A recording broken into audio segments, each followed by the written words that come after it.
Okay, okay, good.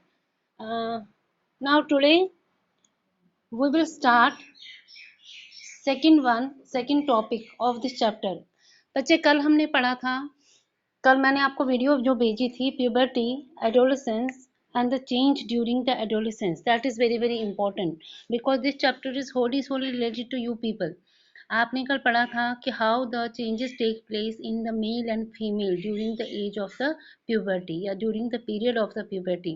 Puberty starts from 13 to 18, but nowadays it starts from 12.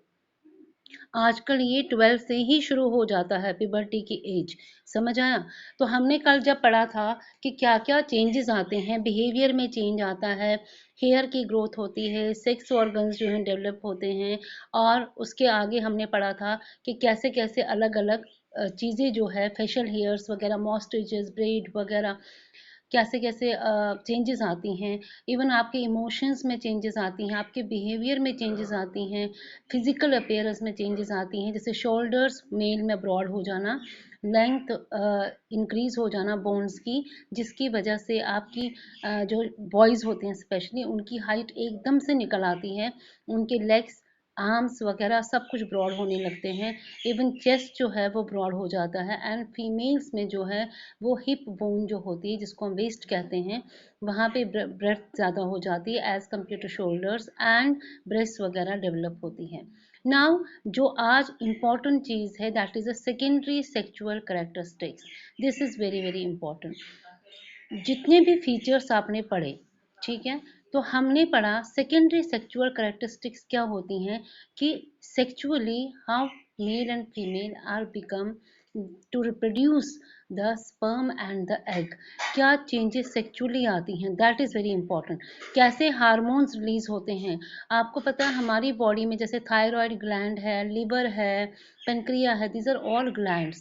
और ये gland, सबसे बड़ा gland जो हमारी बॉडी में, दैट इज़ अ लिवर, वो सेक्रेट करता है बाइल जूस। ऐसे ही हमारी बॉडी में बहुत सारे ग्लैंड्स हैं, उनके बारे में हम पढ़ेंगे, कैसे ग्लैंड्स जो हैं सेक्रेट करते हैं अलग अलग जूसेस या अलग अलग हार्मोन्स। जो सेक्रेशन होता है उसको हम कहते हैं हार्मोन्स, वो सेक्रेट करते हैं हार्मोन्स, और वही हार्मोन्स हमारी बॉडी में डेवलप होते हैं, और चेंजेस आने में, अगर किसी की ग्रोथ नहीं हो रही है, किसी में कोई प्रॉब्लम हो रही है, तो वो, इसका मतलब कि उसकी जो हार्मोनल सेक्रेशन है वो प्रॉपर नहीं हो रही है। Got it? मैंने आपकी ही बुक ली है, जो आपकी एनसीईआरटी बुक है, उसी से करवा रही हूँ मैं। हमने पीछे पढ़ा था that testis and ovaries are the reproductive organ, they produce the gametes. Gametes मैंने आपको बताया था, sperm and the ova, sperm and the ova. Sperm मैंने बताया था आपको, स्पर्म इज द मेल, जो इसका मेल रिप्रोडक्टिव सिस्टम है उसमें से स्पर्म आता है, और ओवा जो है that is the female reproductive. ठीक है। नाउ इसके बाद सेकेंडरी करेक्टर सेक्चुअल करेक्टरिस्टिक्स में क्या आता है, boys also develop hair on chest, in both boys and girls their hair grow under the arms and the region above the thighs और the pubic regions. ठीक है, सब में जो है ग्रोथ जो है इंक्रीज होती है। The changes that which occur at adolescence are controlled by the hormones. This is very important. Underline करना है आपने बुक में भी, ये बहुत इंपॉर्टेंट है। तो क्या है कि जो चेंजेस अकर होती हैं एडोलसेंस में, वो कौन कंट्रोल करता है? हार्मोन्स कंट्रोल करते हैं। ठीक है। सो हार्मोन्स क्या है? Hormones are chemical substance. Hormones वो केमिकल सब्सटेंस है जो, हार्मोन्स जो हैं वो केमिकल सब्सटेंस हैं जो secretion, these are the secretions from endocrine glands. Endocrine glands जो है, वहाँ की जो सेक्रेशन होती है वो हार्मोन्स रिलीज करते हैं। ठीक है। एंडोक्राइन सिस्टम, पूरा सिस्टम होता है जो हार्मोन्स रिलीज करता है। द मेल हार्मोन्स और टेस्टोन begin to release by the testes at the onset of puberty। मैंने आपको ऑलरेडी बता दिया, जो टेस्टीज होते हैं वहां से मेल हार्मोन रिलीज होता है। मेल हार्मोन का नाम याद रखना आपने, that is the testosterone. Testosterone begin to release by the testes at the onset of puberty. This causes changes in boys about which they have just learned. For example, the growth of facial hair, Once puberty is reached in the girls, ovaries begin to produce. जैसे मैंने कहा था ovaries में से egg reproduce होता है, और egg किस हार्मोन की वजह से reproduce होता है? Estrogen. अगर क्वेश्चन आएगा कि मेल का जो हार्मोन होता है उसका नाम बताओ, that is a testosterone, and female का हार्मोन क्या है? That is a oestrogen. That is the oestrogen. Underline this both. That is the oestrogen and the testosterone which make the breast develop. Milk secretion gland और the mammal, ये सारा female में होता है. Develop inside the breast. The production of these hormones under the control of another hormone. सबसे important जो है that is the pituitary gland. That is the pituitary gland. Pituitary gland क्यों important है? क्योंकि ये जो है इनको कंट्रोल करता है. अगर टेस्टोन हार्मोन रिलीज होता है तो कितना हार्मोन रिलीज होना चाहिए? एक्सेस में हार्मोन रिलीज नहीं होना चाहिए. कितना रिलीज होना चाहिए उसको ये सारा पिट्यूटरी ग्लैंड जो है वो उसको कंट्रोल करता है. अगर एक्सेस में हो गया या कम हो गया, दैट मीन्स आपकी ग्रोथ पे प्रभाव पड़ेगा, या आप जो है प्रॉपरली ग्रो नहीं हो पाएंगे, आपकी सेक्चुअली जो है प्रॉपरली ग्रोथ नहीं हो पाएगी. वैसे ही जो फीमेल में इस्ट्रोजन रिलीज होता है वो कितना रिलीज होना चाहिए, किस टाइम पे कितना रिलीज होगा, वो सारा जो हार्मोन्स सिस्टम को जो कंट्रोल करता है that is the pituitary gland. That is the pituitary gland. अब हम पढ़ेंगे कि role of hormones in the initiating reproductive function. That is very very important. ठीक है, मैंने आपको बताया कि एंडोक्राइन ग्लैंड जो है वो रिलीज करते हैं hormones into the blood stream to reach the particular body. Endocrine gland पूरा हार्मोनल सिस्टम एंडोक्राइन ग्लैंड में सारा आ जाता है. समझ आया? जितने भी हार्मोन्स रिलीज होते हैं वो सब हम एंडोक्रोनोलॉजी वो डॉक्टरी होती है जो हार्मोन्स का. अगर हमें थायराइड होता है तो हमें एंडोक्रोनोलॉजिस्ट के पास जाना पड़ता है. अगर पेनक्रिया में अगर इंसुलिन नहीं प्रॉपरली सेक्रेट कर रहा है पेनक्रिया, या डायबिटीज होता है, तब भी हम एंडोक्रोनोलॉजिस्ट के पास जाते हैं. सो टारगेट साइट वो है कि किस हार्मोन को कहाँ पे जाना है, किस हार्मोन को कहाँ पे जाना है, वो सारा जो है वो एंडोक्राइन ग्लैंड ही रिलीज करते हैं. समझ आया? ये सबसे इंपॉर्टेंट है. ये मैं आपको फ्लो चार्ट से दिखा रही हूँ. यहाँ पे देखो, hormone from pituitary stimulates testis and the ovaries to release the testosterone in male and oestrogen in the female. So hormones from pituitary, मैंने आपको कहा पिट्यूटरी ग्लैंड वो है जो इनकी कितना हार्मोन रिलीज होगा इनको कंट्रोल करता है. किस किस को कंट्रोल करता है? Stimulate testis and the ovaries to release testosterone in male and the oestrogen in female. इसके बाद वो कहाँ पे रिलीज होता है? ब्लड स्ट्रीम में रिलीज होता है. Clear? And reaches part of the body, जहां उसको जाना है. अगर जैसे ही ईस्ट्रोजन रिलीज होता है, इसको कहाँ जाना है? ओवरीज में जाना है. अगर इसको ओवरीज में जाना है to release the egg and all, तो वो ओवरीज में जाएगा. और जब टेस्टोस्टेरोन को कहाँ जाना है? टेस्टिस में जाना है, तो वो वहां पे जाएगा, अपने टारगेट साइट पे जाएगा. और किसके थ्रू जाएगा? ब्लड स्ट्रीम के थ्रू जाएगा. Stimulates changes in the body and the onset of the puberty. Stimulates, कई बच्चे छोटे रह जाते हैं, कहीं एकदम से दुबले पतले रह जाते हैं, कईयों की ग्रोथ कम हो जाती है, कईयों की ग्रोथ बहुत ज़्यादा बढ़ जाती है. ऐसा लगता है तो अजीब सा हो गया.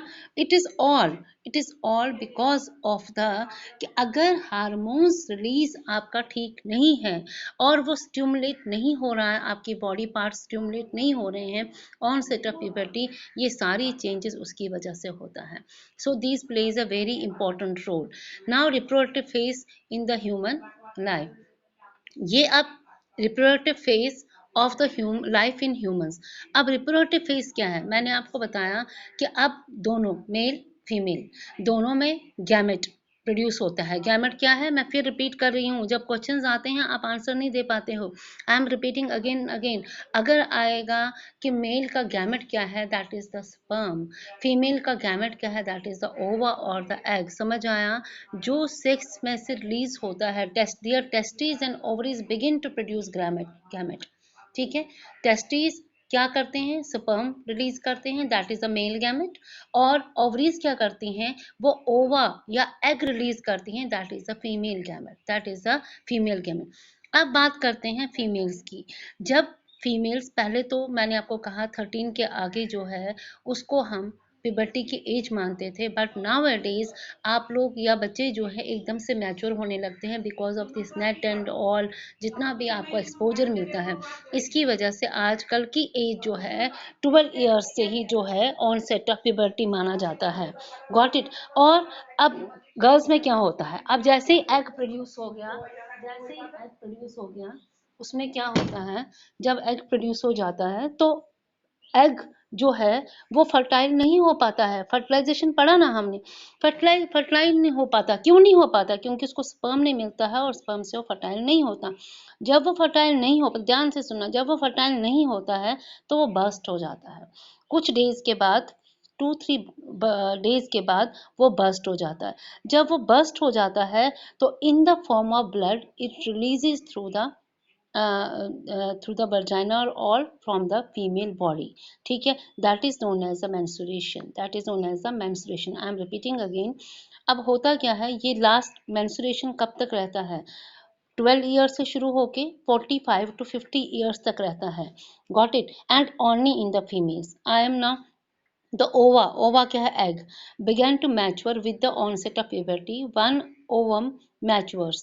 अगर एक ओवा, एग्स बहुत सारे रिलीज होते हैं जैसे स्पर्म बहुत सारे रिलीज होते हैं, एक ओवा या एक एग जो है वो मैच्योर हो जाता है and is release by one of the ovaries once in about 28 to 30 days. Underline this, 28 to 30 days में ये क्या होता है, हर महीने होता है ये, एवरी डेज। और ये 28 to 30 डेज के बीच में आता है। During this period the wall of the uterus become thick so as to receive the egg, क्योंकि उसे रिसीव करना है एग को। यूट्रस मैंने आपको कहा था बैग लाइक स्ट्रक्चर है जहाँ पे जो है, जहाँ पे एक बेबी जो है वो पनपता है या वो ग्रो करता है। In case it is fertilised, मैंने पहले ही कहा अगर वो फर्टाइल हो जाता है, स्पर्म के जब संपर्क में आएगा अगर वो फर्टाइल हो जाता है तो वो डेवलप हो जाता है as a baby. This result in pregnancy. If fertilisation does not occur, अगर फर्टिलाइजेशन नहीं हो पाता है, the released egg and the thickened lining of the uterus along with the blood vessels are shed off। Clear? वो as a blood जो है वो shell of हो जाता है। This causes bleeding in women which is called the menstruation. और menstruation का cycle चलता है और हर 28 to 30 डेज के बीच में ये रिपीट होता है। एवरी मंथ ये रिपीट होता है। दिस फर्स्ट मेंस्ट्रुअल फ्लो, जब ये फ्लो बिगिन होता है उसको कहते हैं मिनार्चे, और जब ये खत्म हो जाता है at the age of 45 to 50 years उसको हम कहते हैं मीनोपाज। इसको हम कहते हैं मीनोपाज। जब एज बढ़ती है उसके साथ साथ ये मीनोपाज हो जाता है, अपने आप ही ये खत्म हो जाता है। समझ आया? अब मेंस्ट्रुअल साइकिल कौन कंट्रोल करता है? वो भी हार्मोन्स ही कंट्रोल करते हैं। और कौन से हार्मोन्स कंट्रोल करते हैं? वही जो आपने अभी पढ़ा, एंडोक्राइन ग्लैंड में से जो हार्मोन रिलीज होते हैं that is a oestrogen. Female में कौन सा सेक्स हार्मोन है? ईस्ट्रोजन। और मेन में कौन सा है? टेस्टोस्टेरोन। समझ आया? ये वही हार्मोन, इसके लिए भी जब कहीं गर्ल्स में या लेडीज में कोई प्रॉब्लम आने लगती है, ईस्ट्रोजन प्रॉपरली नहीं हो पाता है तो मेंस्ट्रुएशन साइकिल जो है वो चेंज हो जाता है या वो प्रॉपरली नहीं काम कर पाता है तो उसमें कोई खराबी हो जाती है जो भी है, क्योंकि एग्स रिलीज नहीं कर पाते हैं, कुछ हो जाता है तो उसकी वजह से बाद में क्या करना पड़ता है? डॉक्टर्स के पास जाना पड़ता है। How is the sex of baby determined? This is very important. देखो बच्चे, आप अभी छोटे तो हो but you are well educated. आपको पता है कि दिस इज ऑफेंस। ऑफेंस होता है, पनिशेबल है कि हम किसी का सेक्स जो है नहीं बता सकते। कि अगर एक लेडी प्रेग्नेंट है, उसके वूम में या उसके यूट्रस में एक गर्ल है या एक बॉय है, it is offence. Okay, but कैसे बनता है?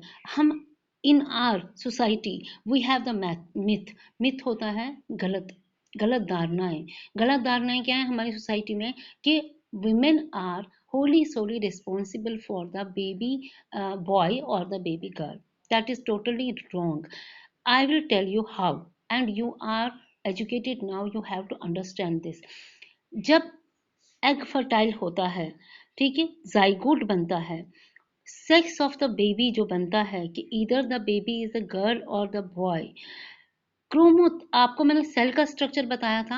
आई told you in the nucleus of the cell and in the cytoplasm of the cell, वहां पे प्रोटोप्लाज्म होता है। उस प्रोटोप्लाज्म में ही थ्रेड लाइक स्ट्रक्चर है जिसको हम कहते हैं क्रोमोसोम्स। क्या कहते हैं? क्रोमोसोम्स। वो क्रोमोसोम्स जो हैं वो मेल में भी होते हैं और फीमेल में भी होते हैं, ठीक है। देखो, inside the fertile egg or the zygote, single cell जब बनता है fertilization के बाद, that is the zygote, is the instruction for determining the sex of the baby. This instruction is present in the thread-like structure called the chromosomes in the fertilized egg. मैंने आपको already बताया, मैंने आपको chromosome बताया था last chapter में. Recall from chapter 8 that chromosome are present inside the nucleus of every cell. All human beings have 23 pairs of chromosome. कितने pairs होते हैं? 23 pairs of chromosome in the nucleus of the cell. Clear? 2 chromosomes out of these are the sex chromosomes. 23 में से जो 2 chromosomes होते हैं वो कौन से क्रोमोसोम्स होते हैं? Sex chromosomes. ठीक है, sex named X and Y.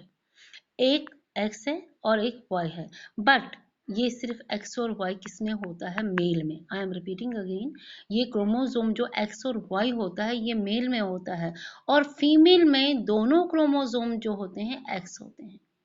has 2 X chromosomes. A female has 2 X chromosomes. उसके पास कोई Y नहीं है. She is having only a pair of sex chromosomes, that is the both are the X, and in the male there is 1 X and 1 Y.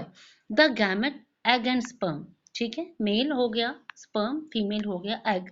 जब दोनों आपस में टकराते हैं तो फर्टिलाइजेशन हो जाता है. They have 1 set of chromosomes, है ना, 1 सेट होता है.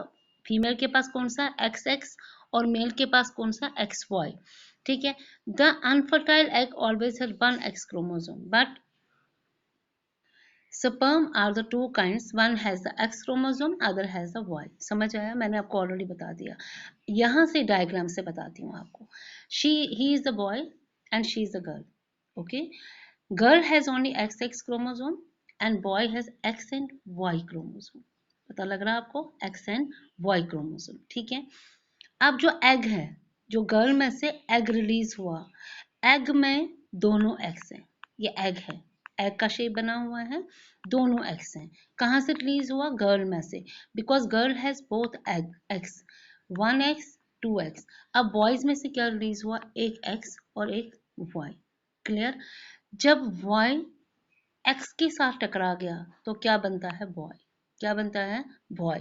बट जब एक्स और एक्स टकराते हैं तो क्या बनता है? गर्ल. क्लियर? तो who is the responsible for the sex of a child? That is the male. That is the male only, not girls. समझ आया? तो हमारी जो जितनी हमारी यहाँ पे मिथ है कि only lady is responsible for the girl child or the male child, that is totally wrong. Only and only the boys are responsible for the male child and the female child. Got it? I am repeating again. Girls have X chromosome and boys have XY chromosomes. If the Y chromosome of the boy is fertile with the X chromosome, yeah, connected with the X chromosome, the child will be male. And if the X sperm is fertile with the X chromosome of the girl, the child will be female. Child will be female. ठीक है, समझ आया सबको? Now hormones other than the sex. ये अभी तक जितना आपने पढ़ा, आई एम रिपीटिंग, अभी तक जितना आपने पढ़ा ये सब कुछ किसके बारे में था? सेक्स हार्मोन्स के बारे में, सेक्स गैमेट्स के बारे में. समझ आया? इसके अलावा जैसे मैंने आपको बोला, हमारी बॉडी में बहुत सारे ग्लैंड्स हैं जिसमें बहुत सारी सिक्रीशन होती है. मैं नाम लेती हूँ. थायराइड ग्लैंड जो हमारी नेक के पास है, उसमें से थायरॉक्सिन हार्मोन रिलीज होता है. क्लियर? हमारी बॉडी में लिवर है, सबसे बड़ा ग्लैंड, जो हमें क्या देता है? बाइल देता है. हमारी बॉडी में pancreas is the gland which gives the insulin. Insulin plays a very important role in the blood. तभी तो लोगों को ब्लड शुगर हो जाता. अगर इंसुलिन वो ज़्यादा रिलीज कर देगा तो शुगर ज़्यादा हो जाएगा, कम रिलीज करेगा तो कम हो जाएगा. तो वो भी एक ग्लैंड है जो सेक्रेट करता है hormone which plays a very important role for the normal functioning of our body. Clear? So this is very important. This is very important. Now I will tell you something about the more about these chromosomes, these hormones. ठीक है, मैंने आपको बताया ovaries produce करती हैं hormones, and हमने सब कुछ पढ़ लिया. ये आपको यहाँ पे बता रही हूँ मैं. पिट्यूटरी ग्लैंड कहाँ पे होता है? ब्रेन में. Try to understand. Pituitary is the master gland. कौन सा ग्लैंड है pituitary? That is the master gland. Master gland क्या करता है? मास्टर ग्लैंड सारी बॉडी के ग्लैंड्स को क्या करता है? कंट्रोल करता है। I am repeating again, pituitary gland कहाँ पे है? ब्रेन में है। और this is known as the master gland which controls all the glands, activities of the all glands in our body, in our body. Got it? ठीक है। जैसे आपको गुस्सा आ जाता है, गुस्से में आप कुछ भी बोल पड़ते हो, ठीक है। जब ठंडे हो जाते हो फिर आपको लगता है यार मुझे ये नहीं बोलना। कई लोगों को या कई बच्चों को बहुत गुस्सा आता है, टीवी को लात मारी, फ्रिज को लात मारी, and doing such A nonsense things at that time, because वो स्ट्रेस को कंट्रोल नहीं कर पाते हैं उस टाइम पे। या कभी आपको मैं अचानक कुछ बोल दूं, या प्रिंसिपल मैम ने अचानक कुछ बोल दिया और आप ट्रम्बल करना शुरू कर देते हो, आप थोड़ा सा नर्वस फील करना शुरू कर देते हो, फिर 2 मिनट के बाद आप धीरे धीरे अपने आप को स्थिर पाते हो। It is all because of the hormones, it is all because that is normal, that is not abnormal. समझ आया?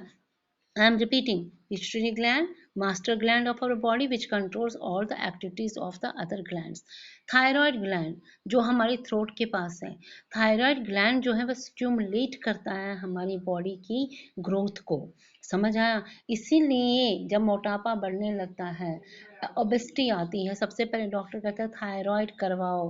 हो सकता है थायराइड ज़्यादा हो बच्चे का या बड़ों का भी। आजकल तो थायराइड मैक्सिमम सबके घरों में एक आध पेशेंट तो होगा। इट इज़ ऑल बिकॉज वो जो थायराइड ग्लैंड हमारे नेक के पास है, वो हमारी ग्रोथ हार्मोन को क्या करता है? उसको कंट्रोल करता है, ग्रोथ को कंट्रोल करता है। समझ? अदरवाइज क्या होता? प्लांट्स की तरह, ट्रीज की तरह, एक हमारी बाजू लंबी हो जाती, एक छोटी हो जाती। क्यों? बिकॉज ट्रीज में जो है ये हार्मोन्स नहीं है, हमारे हार्मोन्स है, तभी बैलेंस ग्रोथ है। एक टांग लंबी और एक टांग छोटी नहीं है। Clear? That is a thyroid gland. इसके बाद है एड्रेनल ग्लैंड्स।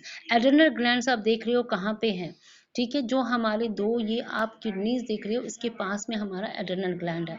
एड्रेनल ग्लैंड करता क्या है? एड्रेनल ग्लैंड जो है वो हमारे स्ट्रेस को, जो हमारा स्ट्रेस लेवल है या बिहेवियर है, हमारे इमोशंस को, उनको कंट्रोल करता है। I am repeating again, thyroid gland is the sorry adrenal gland control our emotions. अभी हमें खुश होना है, अभी हमें हंसना है, अभी हमें रोना है, गलत सिचुएशन है, किसी की डेथ हो गई है, हम हंसेंगे थोड़ी। समझ आया? पागल किसको कहते हैं? जो सिचुएशन के अकॉर्डिंग जो है वो नहीं कर पाता अपने आप को।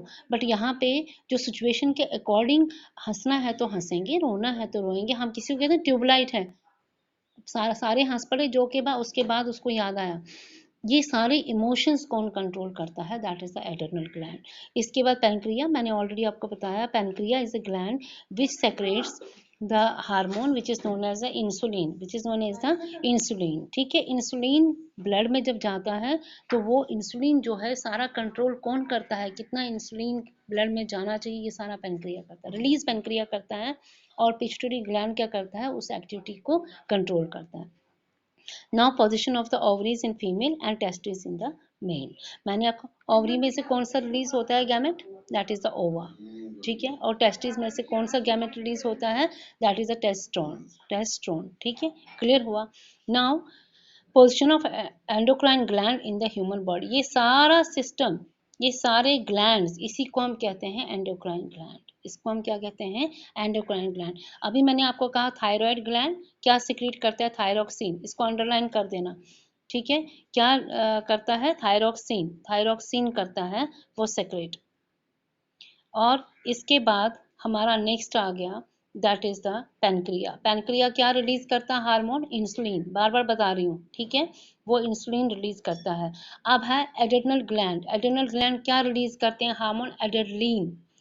ग्लैंड का नाम है एड्रेनल ग्लैंड, और रिलीज क्या करता है? Hormone, that is the adrenaline. What is the work of adrenaline? What is the function of adrenaline? To control the emotions और the stress of our body. हमारी बॉडी में स्ट्रेस लेवल को, such as the anger, emotions, worried and all, उन सबको जो है वो control करता है। Got it now? And thyroid, मैंने आपको कहा था ऑलरेडी, थायराइड ग्लैंड जो है वो क्या सक्रीट करता है? Thyroxine. Thyroid gland and pituitary gland secrete the growth hormones. ये किसको हार्मोन्स, किस हार्मोन्स को रिलीज करते हैं? ग्रोथ हार्मोन्स को। Got it now? ठीक है, I hope you understand all the glands.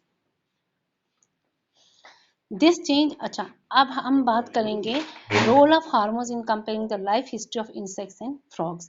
ये नहीं है कि हमारी ही बॉडी में ये सारी चेंजेस आ रही हैं, हम ही इन चेंजेस के अंडरगो जा रहे हैं, एंड वी आर मतलब हमें कभी कभी ऐसा लगता है कि क्यों हमारे साथ क्या हो रहा है, ये what is happening with we people, why this is happening to us, but this is the normal routine, this is scientific, this is all scientific. Understand, don't go into the miss. जैसे हमारी societies में बहुत सारी miss हैं, उनमें मत जाओ, ठीक है, उनको सबको आपने ख़त्म करना है। ये एक नॉर्मल प्रोसेस है जो 18 में ख़त्म हो जाता है। Whenever you will reach at the age of the 18 it will stop automatically, ठीक है। Now you will become adult after that, and ये सारी चेंजेस जो हैं ये ख़त्म हो जाएंगी अपने आप। अब मैं बात करूंगी इंसेक्ट्स में फ्रॉग वगैरह जो है, उसमें भी सब इंसेक्ट्स में ये चीज़ें होती हैं। फ्रॉग का मैं रिपीट कर रही हूँ इसलिए because frogs are just like we people, उनका जो सिस्टम में थोड़ा हमारे साथ मिलता जुलता है। उसमें भी स्टेजेस आती हैं। सबसे पहले लार्वा एग होता है, एग से क्या बनता है, लार्वा, फिर लार्वा से जो एडल्ट चेंज होता है उस स्टेजेस को क्या कहते हैं, Metamorphosis. Metamorphosis are the stages by which the frog convert itself into the larva to adult frog। जब एडल्ट लार्वा से एडल्ट फ्रॉग तक की जितनी स्टेजेस कवर होती हैं उनको कहते हैं मेटामॉर्फोसिस। क्या कहते हैं, मेटामॉर्फोसिस, ठीक है। Metamorphosis in insects controlled by insect hormone, उनमें भी हार्मोन रिलीज होता है, दैट इज द थायराइड वगैरह, जैसे मैंने अभी कहा थायरोक्सिन भी है, थायराइड भी है, ये सब उनमें भी होता है, सो दैट उनकी ग्रोथ जो है वो संभल सके। Thyroxine produce require the presence of iodine in the water में, क्योंकि फ्रॉग्स में मैंने आपको बताया था कौन सी फर्टिलाइजेशन है, external fertilization. If the water in which the tadpoles are growing does not contain sufficient iodine, the tadpole does not become adult. अगर उनको प्रॉपर नहीं मिलेगा हार्मोन तो वो भी एडल्ट नहीं हो पाएंगे। Clear. Now reproductive health, that is the last topic. Reproductive health का मतलब है कि आप लोगों को, आप लोग specially teenagers, the age of the adolescence, teenagers कहते हैं उनको। टीन एजर्स क्यों कहते हैं, बिकॉज 13, 14, 15, 16, 17 एंड 18 पीछे टीन लगता है, that is why they are known as the teenagers, they are known as the teenagers. Clear हुआ, यही इसी को हम टीन एज कहते हैं, बिकॉज हर एक के पीछे 13, 14, 15, 16, 17 एंड 18 पीछे टीन लगता है, and that's why they are known as the teenagers. आप लोगों को अपनी हेल्थ का ध्यान रखना है। हर एक एडोलिसेंट को, इधर इट इज द बॉय और द गर्ल, दोनों को ध्यान रखना है।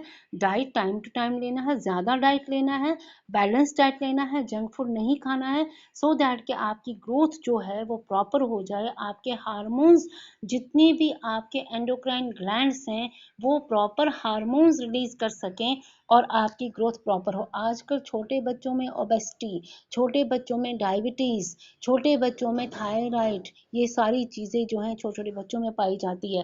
What is the reason behind this all, the reason behind this all because there hormones जो सेक्रेट होते हैं, these are not the well secreted by the glands. Why so?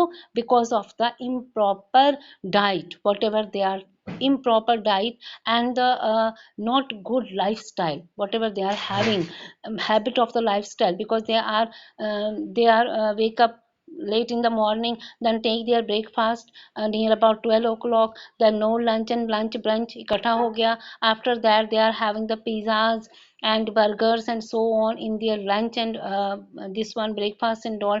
That is why their growth will stop, or some wrong things will happen to their body, and the early stages their hormones do not secreted by properly by the glands. That is why they are undergo the number of the diseases in their body at the early stage. So students, you have to take care of your food, that is a very very important. Balanced diet, nuts, dal, everything should be over there, protein, vitamin, everything. Chips and packet और tinned snacks जो tasty तो बहुत होते हैं, but you should not take it because it will create a problem in your body. ये पूरा जो घर का बना खाना है, that is the balance diet, that is the balance. इसके अलावा आपको ध्यान रखना अपनी क्लीननेस का। फिजिकल एक्सरसाइज वो तो करना ही करना है कि आपको जितना भी थोड़ा डाइट तो लिया, but you have to run, you have to take exercise, you have to take walk every day, so that कि आपकी बॉडी जो है एक मतलब बहुत ही अच्छी हेल्दी बॉडी हो। ठीक है। आप यहाँ पे मिथ्स क्या है, डूज एंड डोंट्स। मैंने आपको बताया। हाँ जी।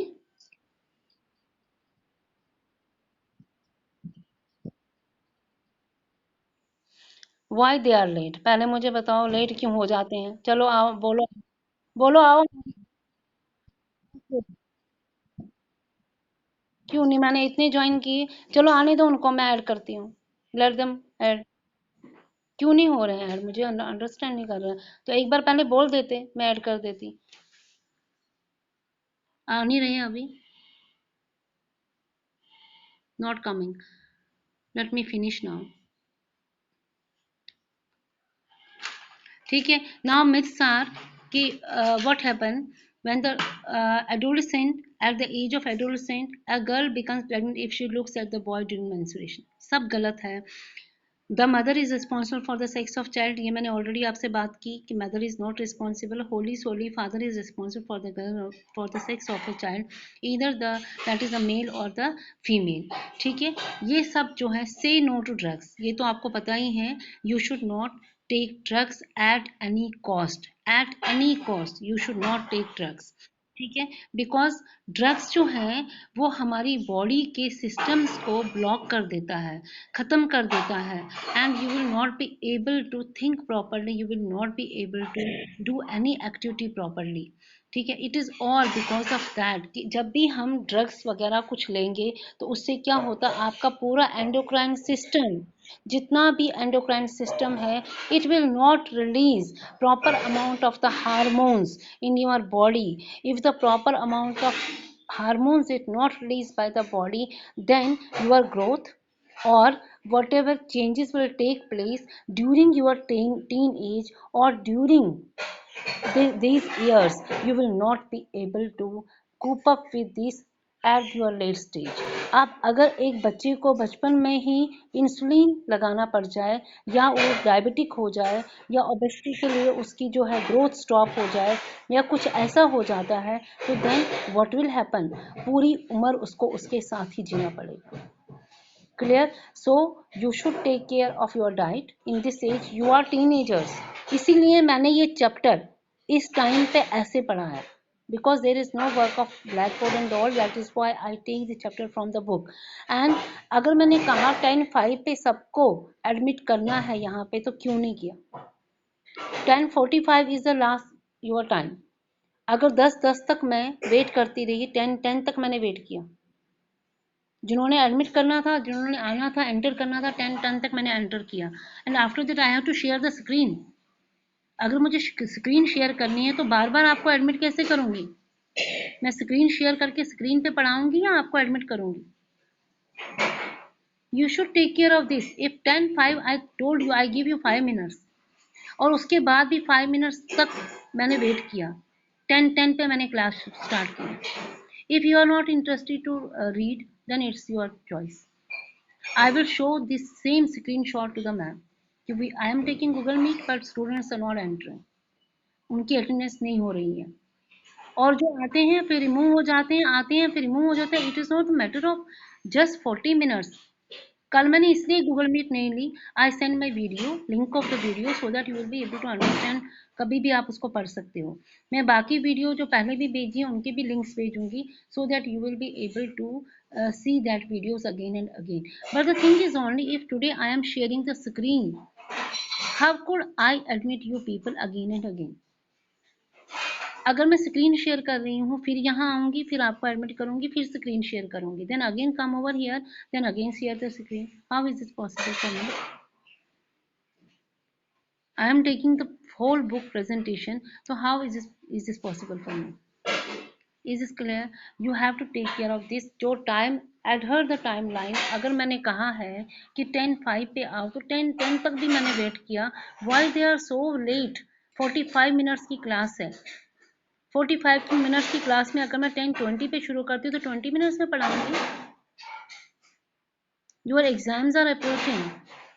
From 16th of September you are having your exams. You should take care of all this. Okay. So I will send you videos also, and I will send you short screenshots and all.